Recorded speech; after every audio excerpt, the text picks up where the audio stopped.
Serge Bettelma, des actualités uniques, dynamiques et renversantes dans le journal TV.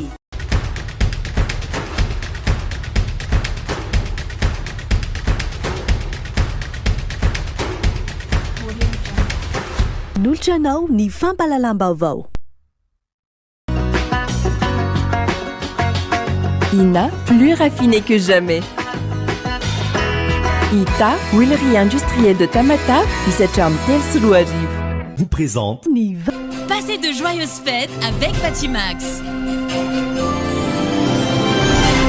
Batimax, la qualité au meilleur prix. Noltranao ny vaovao.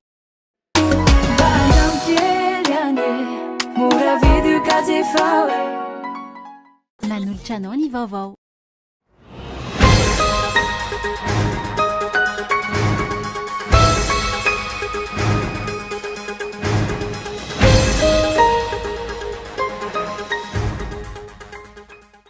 Ampitombo ny trosananandreo orinasa amin'ny fanjakana ny firosona amin'ny fanatanterana ny bon de trésor spéciaux ary taratry ny tsy fahaiza mitantana ny volam-bahoaka hoy ny fanehoan-kevitry mipahy toe-karena iray.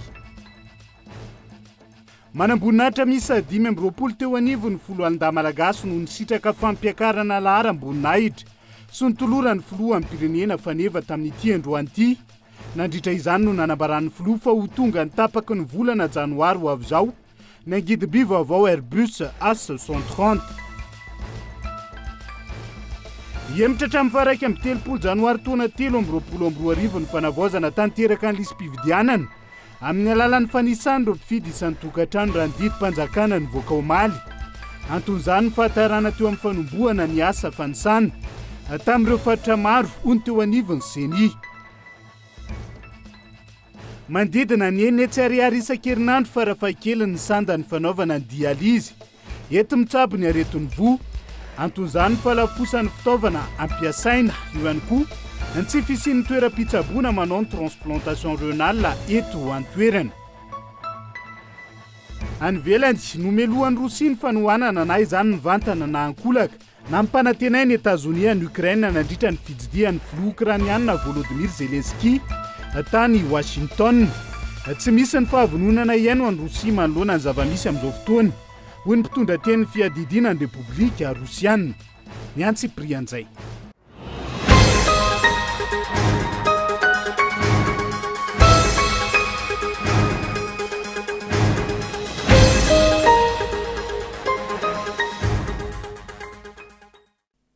Finaritra tomboky lahy sy tomboky vavy tonga soa indray atao anatin'ny fotoanan'ny fampalalam-baovao amin'ity alay ity atelina ny arahaba ary manasa anao ihany koa anjo ny fampalalam-baovao hatramin'ny farany. Isan'ny tarantsika izay amin'ity alay ity ampitombo ny trosananandreo orinasa amin'ny fanjakana ny firosona amin'ny fanatanterana ny bon de trésor spéciaux hoy ny pahy toe-karena nanaovana fanadiadiana tamin'ity androany ity ary taratry ny tsy fahaiza mitantana. Ny volam-bahoaka ihany koa no mahakasika izay ny BTS izay entin'ny fanjakana ny liana ny trosa tokony alohany amin'ny kompania tsoliky amin'ny ankapobeny. Onona saina no mitaritra amintsika ny Antsipriany mahakasika izay. Nolonina nandritra ny filan-kevitry ministra Omaly ny didim-panjakana mamaritra ireo fepetra sy ny fomba enti-manatanteraka ny fanaovana ny bon de trésor spéciaux ho an'ny groupement pétrolier de Madagascar ahafahan'ny fanjakana manilika ny trosa tokony aloha amin'ny GPM. Fanapa-kevitra izay ankamehana ary teraka fahasahiranana ho an'ny fanjakana sy ny vahoaka malagasy hoy ny pahy toe-karena. Nefa nisy teo aloha zany de bon de trésor par adjudication. De rehefa avy eo iny lasa nitombo hoe bon de trésor financier nga misy rasitso BTF. De zao zany misy BTS ndray hoe bon de trésor spéciaux. Le izy ny tena mariny rehefa miresaka tsika bon de trésor akisaky tsika fotsiny zany le trosa. Fa le trosa zany ao anaty le bon de trésor zany le trosa zany avadika bon de trésor zay vidin'le orinasa. Dikan'izay le trosa fotsiny zany ny akisaka. Raha tiatsika zavaina tsotsotra izy azahoany be sy maro azy akisaka le trosa dia amidin'ny fanjakana zany izy amin'ny bon de trésor. Fa izy moa milaza zany fa amin'izay fotoan'izay tsy ireo orinasa reo ihany nividy an'le bon de trésor spéciaux. Dia ny dikan'izay zany le trosatsika ne zany ho isy foana io trosa io ny vidy an'io ne tena marina zany na ny secteur financier na ny orinasa ngezabe. Les bons de trésor spéciaux io les émissions de bons de trésor afahantsika zany mandoa an'le orinasa pétrolier. De zao ny tena dikan'izay raha zareo koa zany mbola mividy le bon trésor ho anana ny trosa indroany zany tsika any ambadibadika any raha tena jerevany. Ny fanapa-kevitra noraisy ny fanjakana malagasy tamin'ny alalan'ny ministeran'ny toe-karena sy ny fitantanam-bola tatoato izay ahitana taratra fa anatin'ny fahasahiranana eo amin'ny oentimanana ny mpitondra raha ny fanazavana. Hita fa sahirana amin'izao fotoana izao ny fanjakana malagasy ary tena sahirana be amin'ny resaka arabola. Raha ny sorabola zany dia ohatrany hoe misy vola fa raha ny tena izy tsisy vola zany ao anatin'le kesym-panjakana. Le fitantanana an'le firenena mihitsy zany mahatonga an'le izy an'le hoe tsy misy an'le vola zany mifanaraka amin'le sorabola. Hoe apetraka fotsiny anie hoe zao ny vola ampidiriny Abatsiaranana, zao vola ampidiriny etra. Fa raha ny tena marina anie tsy mifanaraka an'izany ny tena vola miditra. Mazava be anie le izy, io zany tsy famitapitaka eto tsika. Raha itsika zany ataotsika hoe iady hoe ampandroso ny fiainam-pirenena dia tokony miala angambontsika amin'le oeraoera. Be loatra zany le oeraoera atao fa tsy mifanaraka amin'le tena ataotsika hoe vola opelan-tanana zany le oeraoera atao. Ka tokony apetraka tsara angamba stratégie io izy ahako. Afahantsika manodina an'le arikarena eto Madagasikara. Tsika anie manan-karena fa le fomba fitantanana azy mihitsy tsy mety ankehitriny. Ho voafehy aloha ny vidintsoloka atoato raha ny fanazavana hatrana saingy maro no fiantraikany ratsy amin'ity firosoana amin'ny bon de trésor spéciaux ity raha tsy ilaza fa tsy ny eo amin'ny lafiny ara-tsosialy. Tsy fahaizana mijery lavitra izay efa hita ny fiantraikany ary ho mafimafy kokoa raha mitohy ny fandraisana fanapa-kevitra ankamehana lava. Ny ampihodinana sy ny anatsarana ny toe-karem-pirenena no tokony atao amin'ny alalan'ireo fanondranana ara-dalàna ny harem-pirenena ananantsika raha tsy ilaza fa tsy ny arena ankibon'ny tany hoy ny mpahay toe-karena. Tsy izay ny zava-misy, maro ny sakana ataon'ny fanjakana amin'ireo mpandraharaha eo am-panondranana ny entana toy ny droit d'assise, droit de sortie amin'ny tahambony izay tsy mamparisika ny mpandraharaha antony mampitotonga ny toe-karena ankehitriny. Fa manam-boninahitra miisa 520 eo anivony foloalinda malagasy tamin'ity androany no nisitraka fampiakarana laharam-boninahitra sy notoloran'ny filohan'ny repoblika malagasy faneva tamin'ity androany nandrindra izay ihany koa nanambarany filohan'ny pirenena malagasy fa ho tonga ny tapaky ny volana janoary 2022 avy zao ny angidim-by vaovao Airbus A330 Gaëtan Andriatsilavo. Nototosaina teny Ivato androany ny lanonana ara-miaramila nanolorana faneva sy fampiakarana laharam-boninahitra ireo manam-boninahitra misy 520 eo anivon'ny folo alinda malagasy. Izy ireo izay nambara fa nahavita be teny an-kianja sy nahavita ny iraka nampanaovina azy ihany koa. Nandritra izany, nanambara ny filohan'ny Repoblikan'i Madagasikara fa ho tonga ny tapaky ny volana janoary 2024 avy izao ny angidim-by vaovao Airbus A330 afaka anaovana transport de troupe, action tactique ary évacuation sanitaire. Angidim-by izay ahafana mamonjy ihany koa ireo miaramila mety ho tradoza na ireo olo-mpanjakana mamita iraka any amin'ny toerana sarodalana. Afaka herinandro vitsivitsy dia ho tonga ny hélicoptère na ny angidim-by vaovao ny Airbus H130 izay afaka anaovana transport de troupe sy action tactile. Fa io hélicoptère io ihany koa dia hélicoptère ambulance afana manao évacuation sanitaire. Hélicoptère vaovao zany no viditsika fa tsy hélicoptère occasion ary vao mivoaka avy any amin'ny usine efa Afrika Atsimo fa dia efa nalefa sambo moa tonga ao Toamasina ary amin'ny tapatapaky ny volana janoary dia ho avy eto izany hélicoptère zany mendrika fitaovana vaovao, mendrika fitaovana tsara ny foloalinda malagasy ary efa taona maro ngambana, taona maro mba tsy tena hoe 30 na 40 taona no tsy nahazahoany ny foloalinda malagasy an'izany hoe hélicoptère vaovao hoentina hitandrona amin'ny filaminana sy hoentina amerina indray ny asany foloalinda malagasy. Ho tonga araka ny tokony ho izy ve io angidim-by vaovao io sa ho tahaka ilay fiaramanidina kaza CN 235 izay lasa nitafika mozambikianina noho ny tsy fandoavan'ny fanjakana malagasy ny vola. Tsy aivina, eritaona taoriny ny fanambaran'ny ministry ny fiarovam-pirenena fa manana ny fiaramanidina kaza CN 235 ny tafika malagasy. Nivoaka ny lahatsoratra an-gazety tao amin'ny Africa Intelligence izay nandiso izany ary nilaza fa lasa nitafika mozambikianina io fiaramanidina io.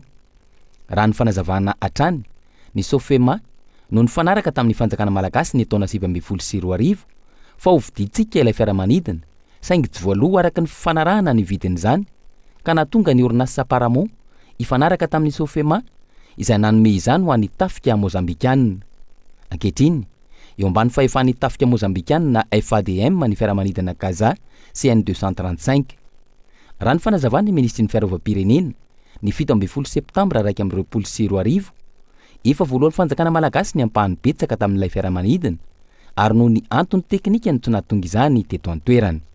Fa tapaka teo anivon'ny filakevitry minisitra Omaly ny fanokafana fanadihadina izay ho tanterahany eo anivon'ny IGE na ny inspection générale d'État mikasika ny fitantanam-bola teo anivon'ny CNLS. Tsy tokony andrasana ny filakevitry ny gouvernemanta ny fanokafana fanadihadina manoloana ireo olana misy amin'ny fitantanana eto amin'ny firenena amin'izao fotoan'izao raha ny fanazavana nentin'ny mpandinika ny raharaham-pirenena izay nantony ny mpanao gazety tamin'ity androany ity ny Antsiprianjay avy nokolona. Anatanteraka fanadihadiana maika eo anivon'ny CNLS na ny fandrindrana ny ady atao amin'ny SIDA ny IGE na ny inspection générale d'État araka ny tapaka teo anivon'ny filan-kevitry ny ministra Omaly Alarobia 20 Desambra. Raha ny tatitra misy ny fandaniam-bola tsy mazava mintetina hatrany amin'ny 4,1 dolara eo anivon'ity Conseil national de la lutte contre le sida ity izay takin'ny tahirim-bola maneran-tany na ny Fonds mondial ny amerenana izany. Io vola io izay tsy nampiasaina tamin'ny tetikasa voasoratra ao anatin'ny cahier des charges. Nambarany mpandinika raharaham-pirenena izay nanaovana fanadihadiana fa maro ireo laharam-pahamehana tokony hodinihana eo amin'ny filan-kevitry ny minisitra. Isany amin'izany ny politika iadina amin'ny fahantrana sy ny olana maro samihafa eto amin'ny firenena. Ankoatran'ny IGE, maro ireo rafitra tokony hanokatra fanadihadiana ho iatran'ny fanazavana. Izay indrindra teneniko anao be da be ny institution tokony afaka manao an'ireny fa tsy mila tsy andrasana hoe conseil de gouvernement manao décision satria raha ny tsy fanarahan-dalàna eto Madagasikara eto na isan'andro ara ny conseil de ministre tsy ho vita ka aza mandany fotoana amin'ny zavatra futile na zavatra ohatran'ireny. Aleo ny institution napetraka reo no napetraka ny fitondram-panjakana sy ny fanjakana no anenjika an'ireny fa ny fitondram-panjakana aleo se pencher kokoa izy ny fiteny vahiny zay hoe aleo tena hifatoka kokoa amin'ny fanatsarana ny fiainam-bahoaka amin'ny famoronana asa ary tena tsy vitany hoe famoronana asa fotsiny fa famoronana asa sahaza. Araka izany ny famahana ny olany malagasy amin'ny ankabeny no tokony imaso sy iompana ny politika eto Madagasikara. Ankoatra izay, ny fatokisan'ny mpandraharaha izay tonga eto amin'ny firenena no hojereny ireo vondrona iraisam-pirenena samihafa ny fahamarin-toeran'ny gouvernemanta. Amiko tsy fahaiza miasa fa ny tadidio tsara farany any ivelany ene no amaky an'ireny dia tsisy lanja an'ireny amin'ny tadidio tsara fa tsy reny mihitsy. Ny zavatra misy eto toerana hoe misy mpandraharaha matanjaka matoky anao eo no fijeriny any ivelany hoe manana maizy azy fa tsy reny zavatra kely ohatran'ireny hoe ndia hanenjika ny CNLS no ahitana fa manaprofo fa hoe tena miditra amin'ny bonne gouvernance Madagasikara. Be da be ny resaka tolérance zéro mila apetraka. Mahita ihany moa tsika ireny fandraindray le tena fototry ny olona na tsy voasambotra tsy voasazy fa toatra ny bouc émissaire foana no enjehana amezana an'le azo atao hoe asa vonjy tavanandro. Raha ny zava-misy eto amin'ny firenena tsy ny eo anivon'ny CNLS ihany, maro ireo endrika goragora sy tsy fanaran-dalàna tsikaritra. Manaprofo izany tatitry ny fitsarana momba ny compte nanomboka ny taona 2024. Vanim-potoana izay nanombohany ity fitondram-panjakana ity, mahatratratra ny amin'ny 7,7 miliara ariary ny vola very amin'ny fitrandrahana volamena tsy ara-dalàna nanomboka ny taona 2024 hatramin'ny taona 2024. Manampitrotraka izany ny lesoka hita tamin'ny fitantanam-bolam-panjakana izay namoafisina tamin'ny 17 volana Desambra lasa teo. Manoloana izany, maro ireo tolo-kevitra napetraky ny fitsarana momba ny compte tsy mbola nahitana fepetra avy amin'ny fitondram-panjakana. Mampametra-panontaniana araka izany ny fanapahan-kevitra tampoka avy amin'ny filoham-pirenena mikasika ny fisokafan'ity fanadihadiana eo anivon'ny CNLS ity. Ametraka ny fanjakana tsara tantana tokoa ve? aiza ho aiza nefa ny fanadihadiana mikasika ireo volamena manodidina ny 9 kilao izay nanjavona tao amin'ny vata fitehirizana teo anivon'ny ministerany Arenakibon'ny tany tranga izay navoatontonona olom-panjakana ambony maro samihafa. Fiomanana amin'ny fanatanterana ny fividianana amin'ny taona ho avy kosa indray indrindra ny firofosoana amin'ny fanavaozana tanteraka ny lisam-pividianana amin'izao fotoana izao. Hemitra hatramin'ny 1 janoary taona 2022 ny fanavaozana tanteraka ny lisitry mpifidy amin'ny alalan'ny fanisany ireo mpifidy isan-tokantrano raha ny didim-panjakana nivoaka omaly hoy teo anivon'ny senita amin'ity androany ity anton'izany ny fahatarana teo amin'ny fanomboana ny asa fanisana tamin'ireo faritra samihafa eto Madagasikara. Abraham Randriamanana. Hitoetra amin'ny volana janoary 2024 ny fanisana isan-tokantrano ireo mpifidy tafiditra anatin'ny fanavaozana tanteraka ny lisam-pifidianana raha ny nambaran'ny seni androany. Nivoaka omaly ny didim-panjakana manambara ny fanalavana ny fotoana fanovana ifotony ny lisitry ny mpifidy tao aorian'ny fangatana nataon'ny seni manoloana ny fahataran'ny fanomboana ny fanisana ireo mpifidy. Raha io didim-panjakana nivoaka omaly io zany dia ny raika amin'ny 30 ny volana janoary 2024 no mifarana zany ilay hoe fanisana ny mpifidy amin'ny fomba fitetezana tokantrano. Ny fanisana mpifidy dia mbola mitohy ihany eo raika amin'ny 30 ny volana janoary 2024 fa anjaran'ilay olona izay mahatsapa fa tsy mbola ao anatin'ny lisitry ny mpifidy no mandeha manatona am-provokotany manatateraka izany. Nisy ny fahatarana fanomboana ny asa fanisana tany amin'ny faritra sasakasany teto firenena. Ny antony dia satria nisy ny fahatarana ihany koa tamin'ny fahatongavany le takelaka tokony hanaovana izany fanisana izany. Maro ny antony natonga ny fahatarana fa tsy iverenantsika intsony fa efa nisy fanazavana nentin'ny senia mahakasika izany. Maheran'ny 7 tapitrisa hatreto ireo mpifidy efa voaisa amin'ireo 13 tapitrisa vinavinaina ho voasoratra anatin'ny lisam-pifidianana mandritra ny fanavaozana tanteraka ny lisitry mpifidy. Tsy ahivina, isan'ireo nanao antsoaviny amin'ny fanitarana ny fanavaozana tanteraka ny lisam-pifidianana ireo antoko politika samihafa manoloana ny tsy fahatombanana misy amin'ny fanatanterahana izany. Teboka iray ihany amin'ireo fangatahana fanatsarana maro nataon'ny antoko politika sy fiarahamonim-pirenena misehatra sy manara-maso ny fifidianana ity novalian'ny seni ity. Ianarana valy ny ohatra ny mahakasika ny logisialy ampiasaina, ny teti-bola fanomanana ireo fifidianana sy ny fanehoana fa maleo tena araka ny mahavomera maleo tena azy marina ny seni sy ny maro hafa.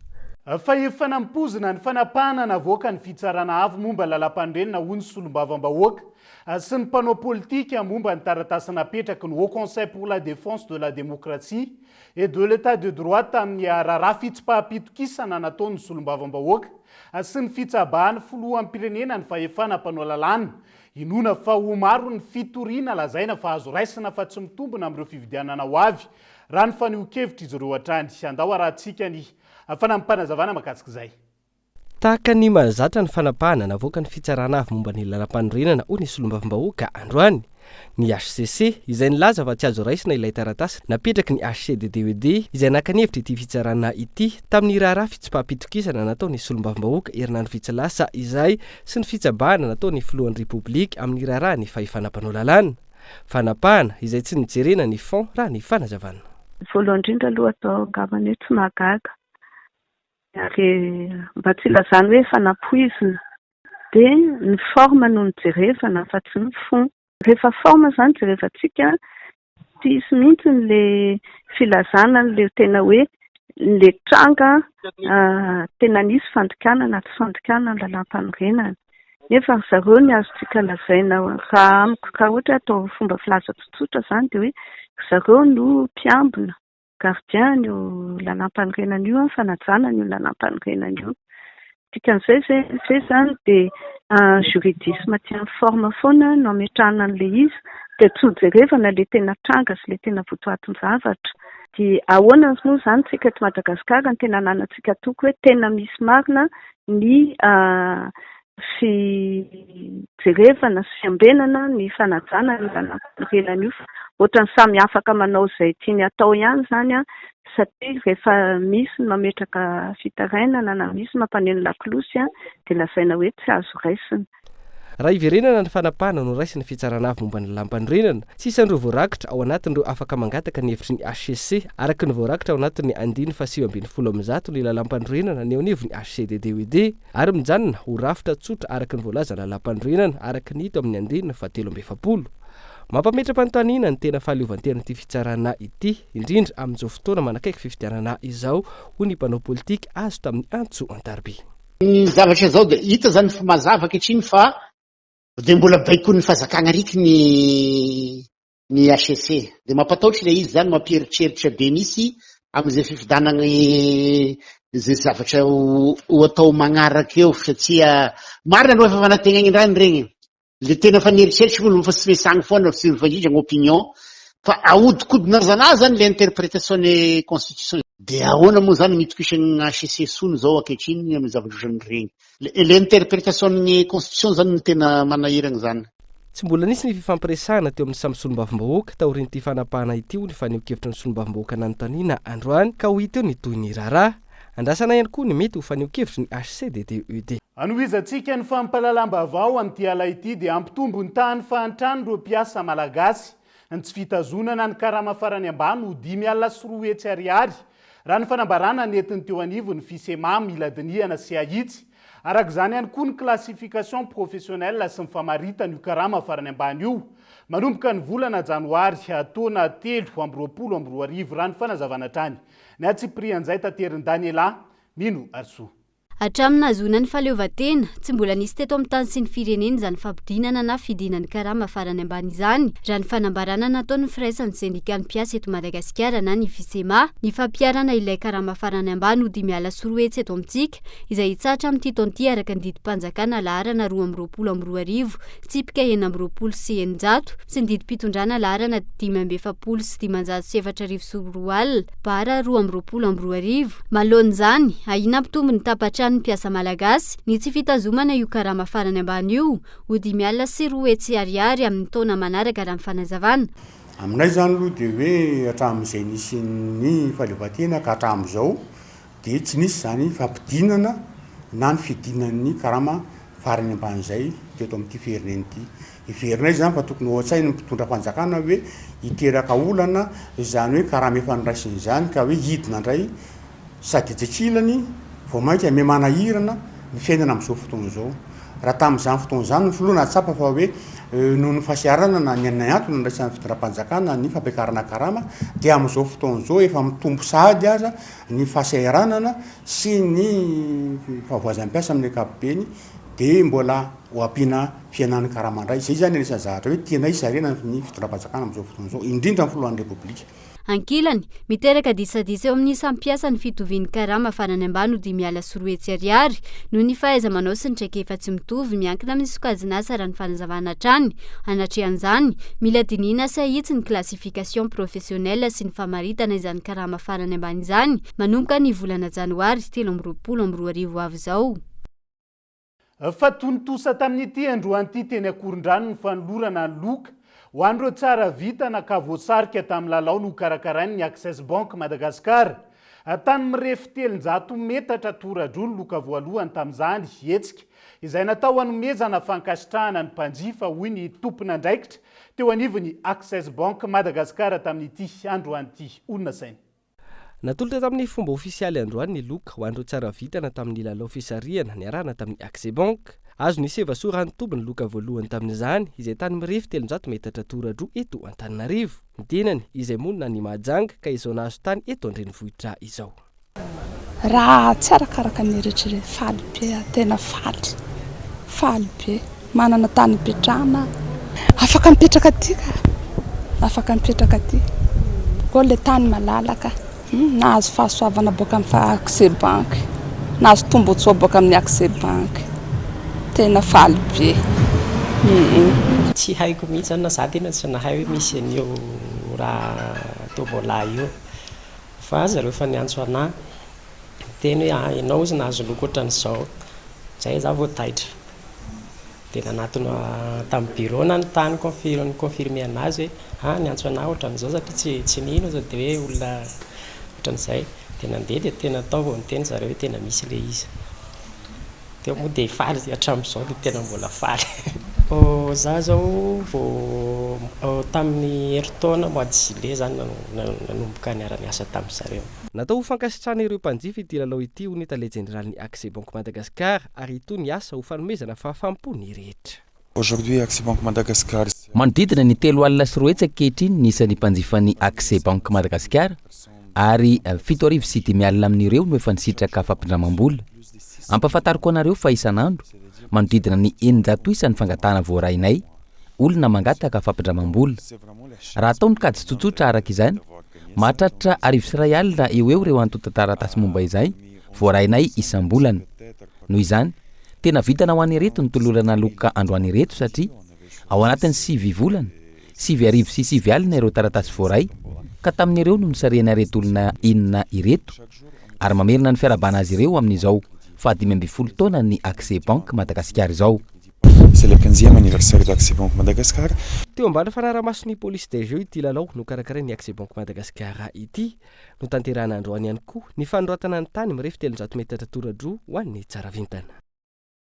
Dia izay ihany koa no entintsika amin'ny sendro vetivety ao anaty doka fohy mandrapitafa vetivety ary tomboko lahy sy tomboko vavy.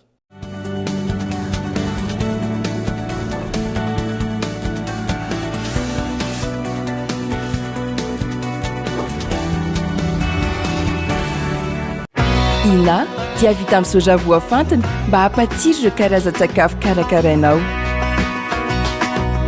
Ny menaka Ina dia ahitana oméga 3 sy oméga 6 ary ara-pahasalamana no notrikaina entin'ny soja.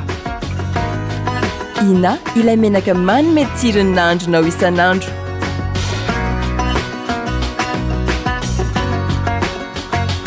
Ina, plus raffiné que jamais. Ita, huilerie industrielle de Tamata, misatra amin'ny 3 sy 4 arivo.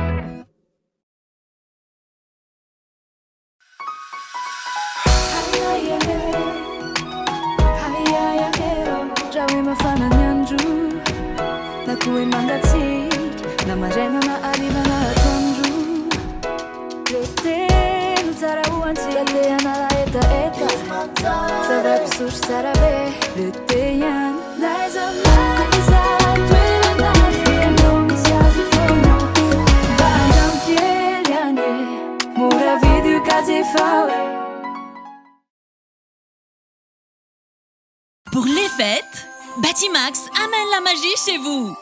Profitez des réductions exceptionnelles sur tous les articles.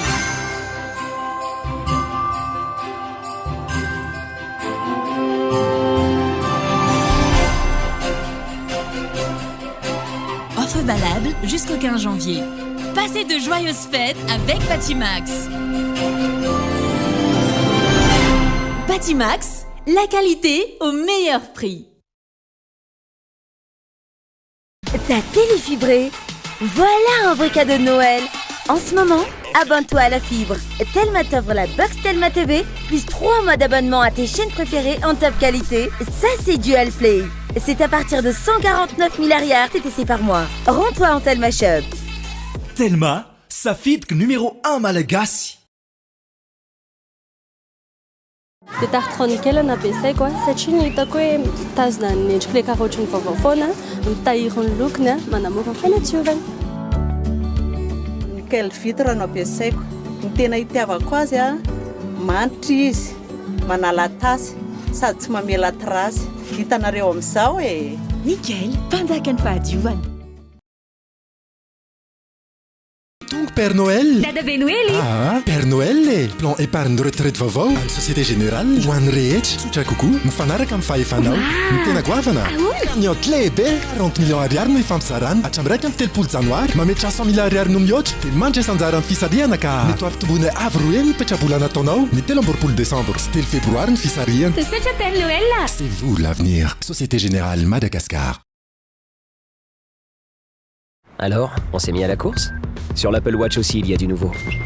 Avant, elle calculait votre distance. Maintenant, elle calcule aussi votre longueur de foulée. Elle distingue la brasse du dos crôlé et surveille votre température pour estimer quand vous avez ovulé. Pendant que vous rêvez, elle mesure vos phases de sommeil à la minute près. Et elle peut détecter un grave accident de voiture et appeler les secours. Alors, oui, il y a du nouveau.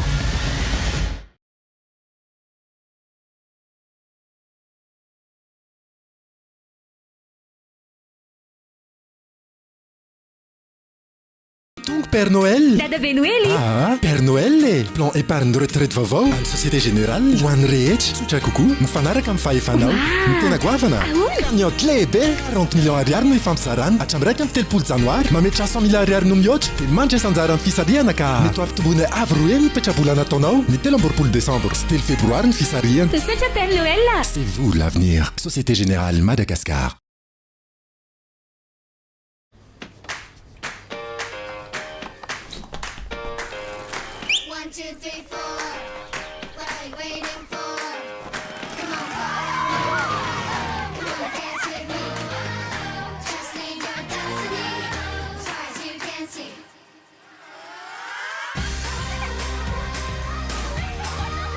Du bon lait, une crème onctueuse.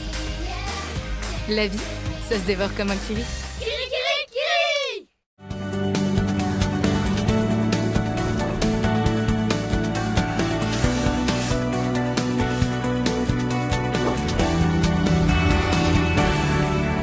Mamena ny araba tonga lasy tonga vavy tonga soa indray atao anatin'ny tapany faharoa amin'ny fampalalamba-bao amin'ity ala ity. Anokafantsika izay dia vola mihoatra ny 2 hetsy sy 7 tapitrisa ariary no natolotry lavasy kiri ho an'ny akamasoa tamin'ity androanyity vola izay nalaina tamin'ny vidiny lavasy kiri nanerina ny nosiny 24 oktobra hatramin'ny 15 desambra lasa teo izany hoe nakana 50 ariary isaky ny boaty ray lafo ka ireo no nangonina ary natolotra teny anivony akamasoa tamin'ity androanyity. Gahiton Andriatsilavy no nitatitra ny Antsipriany makasika izay. Nanomboka ny 14 oktobra hatramin'ny 15 desambra lasa teo no nanao levée de fonds ny avy eo anivony lavasy kiri ezaka natao tamin'izany ny fakana 50 ariary isaky ny boaty lavasy kiri lafo manerana ny nosy nandritra ireo andro ireo. Manodidina ny 7 hetsy boaty araka izany no lafo ka nahazoana mihoatra ny 2 hetsy sy 7 tapitrisa ariary. Io vola io izay natolotra ho an'ireo mpianatra eny amin'ny akamasoa ho fanampiana amin'ny kantina eny an-toerana. Dia fifaliana ho anay no mizara tamin'ny fikambanana akamasoa androany fandraisana anjara anampiana ny kantina dia satria moa ny fikambanana akamasoa tena efa akaiky anay hatramin'ny herintaona izay efa niara-ny asa taminy dia betsaka ny asa atao eto betsaka ny asa atao eto amin'ny tanindrazana betsaka ny zavatra irinay anampiana sy fampizarana eto amin'ny tanindrazana fa hitanay hoe ny ankizy ny mpianatra ny ady amin'ny tsy fanjarian-tsakafo koa dia zava-dehibe ka izay no antony tena ny fidiananay fikambanana akamasoa moa izany. Fisaorana sy fankasitrana no natolotra Père Pedro lavasy kiri natsiaro azy ireo indrindra amin'izao akatoko ny fetin'ny krismasy izao. Irariana hoy izy ny sin'ny orinasa matsiaro sy manampy ny ankizy tahaka izao. Ny eto Madagasikara izay ahitana ankizy sy tanora maro miaina anaty fahasahiranana. Saorako eram-poeran-tsaina io orinasa io engany orinasa sasany mba makatahaka soa fianatra ka dia oela velona ny olona rehetra mitsinjo ny namana satria raha tsy mitsinjo namana ino ataontsika eto ambony tany tsy hoe tia tena andalovantsika eto an-tany fa mahay mifampizara ny talenta ny arena no omen'Andriamanitra atsika rehetra. Ireto tanora reto manambara hery manambara fanantenana manambara fitiavana ka tsy maintsy ampiana saotra ny orinasa lavasy kiri. Tsy amin'izao akatoko ny fety izao ihany etsika fanao mandavataona ny fanampinana ny mpiarabelona tahaka izao raha ny fanazavana ary isany mandray anjara amin'izany ihany koa ireo mpanjifa. Azo lazaina hoe tafiditra anatin'ny izao vanim-potoana ny fety sy ny krismasy ihany koa le izy totinandro faran'ny taontsika izao fa ny tena marina ny programa tena firaisan-kina ho an'ny mpanjifa rehetra eto Madagasikara samy mitondra ny anjara birikiny kely sy rairay avy daholo ny izay nanjifa amin'ny vasy kiri nandritra n'izay fotoana izay dia isaorana anareo izay nanjifa sy niaraka taminay nandritra ny fotoana maharitra ihany koa ary mbola makafia ny vokatra lavasy kiri. Ankoatra io vola mihoatra ny 7 tapitrisa ariary io nomena fromage ihany koa ireo mpianatra mihoatra ny 7 sy 2 alina eny amin'ny akamasoa ary nomena fahatsiarovana ireo mpampianatra. Lafomba hafa kosa indray dia 5 isanjato amin'ireo voafonja miisa 504 arivo amin'izao fotoana izao izay voafonja eny anivony fonjana tany mora no tsy voatsara araka ny tokony ho izy raha nambara ny tompon'andraikitra tamin'ity androanyity anton'izany ny olana eo amin'ny fahatarany ny dingana rahana amin'ny fitsarana etsy ankilan'izay tsy maharaka amin'ny fandraisana ny voafonja vaovao ihany koa hatreto ny fodravitrasa ho an'ny fonjana tanymora izay miteraka ny fisian'ny aretina samihafa raha ny fanadiadiana natao teny atoenina tamin'ity androanyity. Abraham Radriamanana no mitatitra amintsika ny antsipriany mahakasika izay. Mitoetra eto ny fahafenon'ny fonjana tanymora manoloana ny fahanteran'ny fotodravitrasa sy ny fitombon'ireo olona tsy voatsara tonga eny an-toerana. Misy olana ny fonja manoloana ny fitsaboana ireo marary eo anatrehan'ny tsy fahampian'ny fanafoditra ny fanazavana. Efa be dia be ilay olona ty efa mihoatra ny tokony ho izy. Raha tsy teny manokana aho ny voafonja vehivavy sy efa mahatratra 500 raha ohatra tokony ho 200 ny tazomina eto. Ny lehilahy moa ohatr'izany ihany koa efa tafahoatra be mihitsy. Amin'ny ankapobeny zany raha ny fonjana tanymora tokony ho 1200 ny olona tazomina ato nefa efa 4500 dia mitarika fiantraikany ara-pahasalamana satria mihiboka loatra ilay olona dia poitra ny aretina maro samihafa. Fanafody moa misy mipamasy fanafody fa tsy maharaka. Fepetrany raisin'ny fonja reto no fampisarana toerana ireo reny mitaiza zaza latsaky ny efa taona amin'ireo voafonja hafa. Natao izany no fampisitrahana anjoany ireo zaza mandritra ny fepitaona mintan'ny reniny zazany. Miisa 3 ireo reny tsy afaka misaraka amin'ny zanany eo anivon'ny fonjana tanymora hatreto. Maro ireo antony mahatonga ireo voafonja tsy voatsara raha nambarany avy eo anivon'ny akato Madagasikara. Izy ireo izay misehatra amin'ny ady amin'ny fahafenon'ny fonja sy ny fiarovana ny zoma olona ao amin'ny fonjana tanymora sy ny fonjana Ambalatavoahangy. Be koa ireo olona zany manao ny infraction misy ny criminel, misy ny ao anatiny arakarak'izay didim-pitsarana omen'ny ino moa zany indépendance ny fitsarana manokana ny mandefa azy ho MD aty mandrapatonga ny fotoana fitsarana, fiandrasan'ny fitsarana zany mahatonga azy ho betsaka aty amin'ny fonja hoe mandrapatonga ny fitsarana. Raha tamin'ny voalohany raha natratratra amin'ny 570 isanjato ireo olona mbola tsy voatsara tamin'ireo fonja roa ny asana ireo amin'izao tsika amin'ny teny zao amin'izao dia mahatratra eo amin'ny 770 ka hatramin'ny 500 isanjato sisa zany ireo mbola tsy voatsara ao anatin'ireo fonja roa. Ao anatin'ny fiatrehinan'ny fetin'ny Noely sy ny farany taona, nanolotra fanomezana sy kilalao ary vary sy voamaina ho an'ireo zaza mambehivavy voafonja teny amin'ny fonjana tanymora sy ny fonjana Ambalatavoahangy androany, ny avy eo anivon'ny fiakata sy ny akato Madagasikara. Aretina maro arak'izany no aterak'izay fivangongon'ny voafonjay raha ny eny an-tanymora manokana arak'izay fanadiadinana rahantsika izay fa ao anatin'izay tontolo ny fahasalamana izay ihany koa dia lafo hatreto ny fitsaboana ny voa eto Madagasikara amin'izao fotoana izao mandidina ny 900 isan-kerinandro farafahakeliny ny sandany fanaovany reny dialyzy reny na ny fitsaboana ho an'ny marary raha ny nambarany tompony andraikitra. Misahana an'izay fahasalamana mandidina ny voa izay tamin'ity androanyity anton'izany ny falafosan'ny fitaovana ampiasaina ho amin'ny fitsaboana io ihany koa tsy fisian'ny toeram-pitsaboana manao ny transplantation renale eto an-toerana amin'izao fotoana izao. Abraham Radriamanana trany. Maherin'ny rofaingo 7 tapitrisa isan-taona ireo maty vokatry ny aretin'ny voa na ny insuffisance rénale chronique. Raha toa ka 13 tapitrisa isan-taona ireo marary ny voa mandalo na ny insuffisance rénale aiguë maneran-tany. Ho an'ny eto Madagasikara, tsy misy hatreto ny antontanisa mazava mikasika ireo olona marary ny voa. Ho an'ny taona 2014 dia misy anjato hatramin'ny 10 isanjato ny mponina ny voakasika ny aretin'ny voa raha ny nambaran'ny tompony andraikitra ny fahasalamana. Ny aretin'ny tosi-drasy ny diabeta amin'ny ankapobeny no mahatonga ny fisian'ny aretin'ny voa. Le chronique andresantsika ny 80% mahery zany diabetika tsy voatsabo tsara, diabety tsy voatsabo tsara, ratsy tsabo. Diabetika ohatry tsy marary izy tsinona satria misakafo be, matanjaka aina izy amin'ny voalohany dia ohatry tsy rarain'ny olona ilay izy.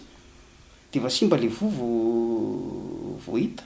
Dia faharoa ny tosidra, hypertension artérielle zany dia négligé dia maltraité satria ny traitement hypertension artérielle lafolafo ihany fanafody dia tsy mila fanafody izy dia simba ilay voa.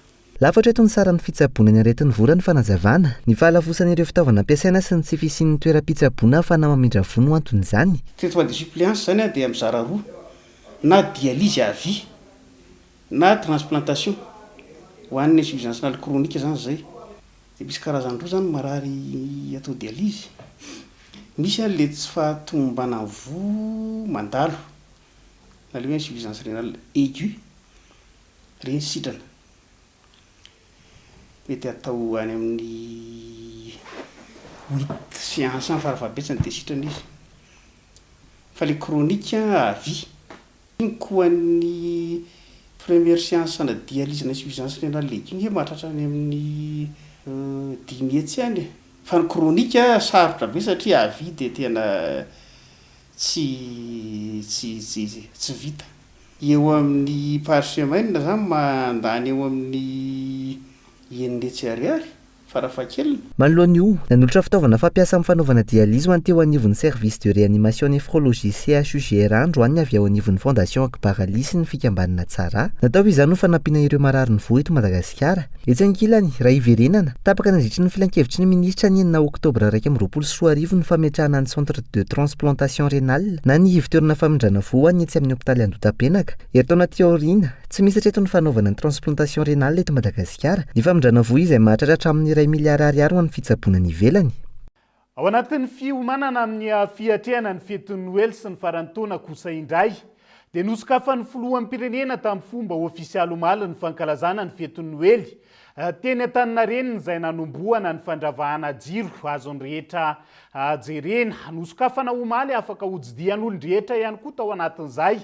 Ny lapam-botsorohitra fianakaviana maro moa no tonga teny an-toerana ny jerijiro sy nitsidika ny lapam-panjakana. Nisy ihany koa ankoatr'izay ny fizarana kilalao nataon'ny filohan'ny pirenena ho an'ny ankizy sasany. Tonga teny Antaninarenina teny omaly nanomboka omaly arak'izany ary ao arian'ny fetin'ny taom-baovao vao hifarana ny jiro sy ny fahafahana mitsidika ny lapam-panjakana eny Ambotsorohitra. Fa lafim-baovao hafa kosa indray dia tambazotran-jiolahy ahitana olona misy safito. Lehilahy 5 sy vehivavy 2 no voasambotra mpitandro ny filaminana tany Toamasina sy Moramanga. Ny efatra tamin'izy ireo no voalaza fa nandray anjara mivantana tamin'ny fanafiana izay. Naverezana volana tapitrisan'ny maro tao Mangarivotra Moramanga ny fahaenina ny volana Desambra lasa teo. Sarina teny amin'izy ireo nandritra izay ihany koa ireo fitaovana entina manao ny asa ratsy toy ny basipileta, ny antso lava, ny bara-pince sy ny maro hafa.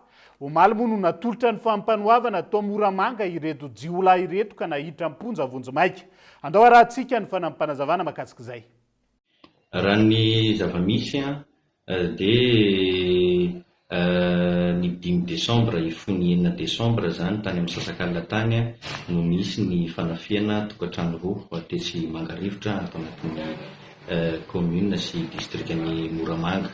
Rehefa natao moa zany ny fomba rehetra izay niarahana tamin'ny section de recherche criminelle Toamasina izay teto amin'ny vontoteopary sy ny gendarmerie teto Moramanga dia tratra ireo olona 7 nanao izany fanafiana izany. Miisa 7 mianadamianaka izy ireo.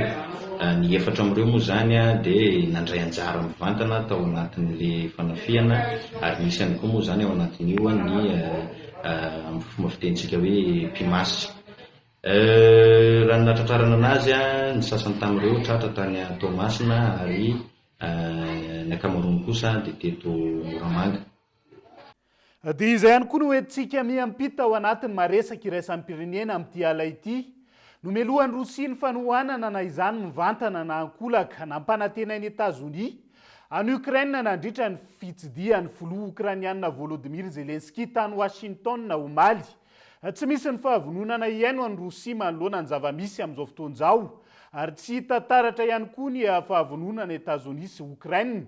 Iantso fitoniana hoy ny mpitondra teny ny fiadidinan'ny Repoblika Rosiana nandritra izay. Ny antsiprian'izay eo amin'ny sariny France 24. Taorian'ny fitsidiana nataon'ny filoha Ukrainiana Volodymyr Zelensky tany Etazonia omaly ary nandraisan'ny fitenenana teo anoloan'ny Kongresy Amerikanina. Nitondra ny fomba fijeriny manoloan'izay avetrany androany mpitondra teny ny fiadidinan'ny Repoblika Rosiana. Nomelohan'ny voalohany anatin'izay ny famatsiana rabola mitetina $2 miliara sy ny fampitaovana misila patriote Amerikana nampanantenay ny Etazonia any Ukraine. Tsy tantaratra anatin'ny lahateny ny filoham-pirenena Amerikana sy Ukrainiana ihany koa ankoatr'izay ny fahavononana ma ny fangatahan'ny Rosia sy ny antso fitoniana marina manoloana ny zavamisy maneran-tany indrindra ny eo amin'ny firenena rotota.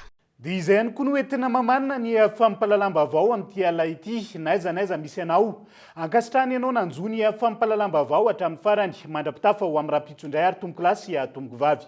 Veloma tomboko.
Vous a présenté Nivavo. Passez de joyeuses fêtes avec Batimax. Batimax, la qualité au meilleur prix. Vous a présenté Nivavo. Ina, plus raffinée que jamais. Ita, huilerie industrielle de Tamata, Isacham Telsuruariv. Vous a présenté Nivavo. 5G Batelma, des actualités uniques, dynamiques et renversantes dans le journal TV.